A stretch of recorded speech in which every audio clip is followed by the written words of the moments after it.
Türkiye'nin de aralarında olduğu 19 ülke Uygur Türklerine karşı ciddi insan hakları ihlalleri işlemekle suçlanan Çin'e Birleşmiş Milletler İnsan Hakları Yüksek Komiserliği ile işbirliği ve Uygur Türklerinin haklarının korunması çağrısında bulundu.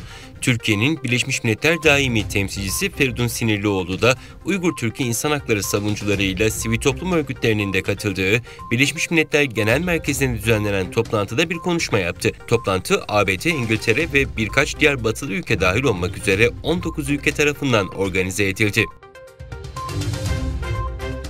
Kanada parlamentosunda 25 Ekim 2022'de Çin soykırımından kaçan Doğu Türkistanlıların sığınma hakkı ile ilgili bir rapor oylamaya konuldu. Doğu Türkistanlı Uygur ve diğer Türk bireylerine Kanada'da sığınma hakkı verecek şekilde özel göçmenlik şartlarını değiştirmeye çağıran önerge raporu 0'a karşı 258 oyla kabul edildi. Kanada parlamentosu ayrıca Doğu Türkistan'da devam eden soykırım nedeniyle Çin'i güçlü bir dille kınadı. Çin'in Hollanda'daki vatandaşlarını izlemek ve onlara baskı yapmak amacıyla ülkede yasa dışı polis merkezleri kurduğu öne sürüldü. Hollanda medyasına göre Çin hükümeti tarafından kurulan yasa dışı polis merkezleri başkent Amsterdam ve ülkenin ikinci büyük şehri Rotterdam'da bulunuyor. Hollanda Dışişleri Bakanlığı iddiayla ilgili soruşturma başlattı. Araştırmalara göre Çin 2018 yılından bu yana resmi makamlara haber vermeden Hollanda'da en az 2 polis merkezi açtı.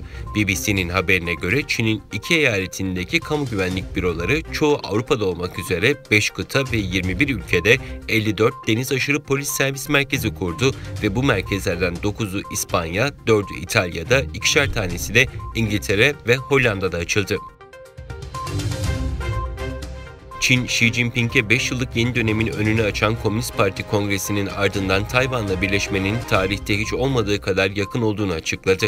Pekin'de düzenlenen basın toplantısında konuşan Tayvan İşleri Ofisi Sözcüsü, ana vatanın yeniden birleştirilmesini gerçekleştirmeye tarihte hiç olmadığı kadar yakın, kendinden emin ve bunu yapmak için gerekli yetkinliğe sahibiz ifadelerini kullandı.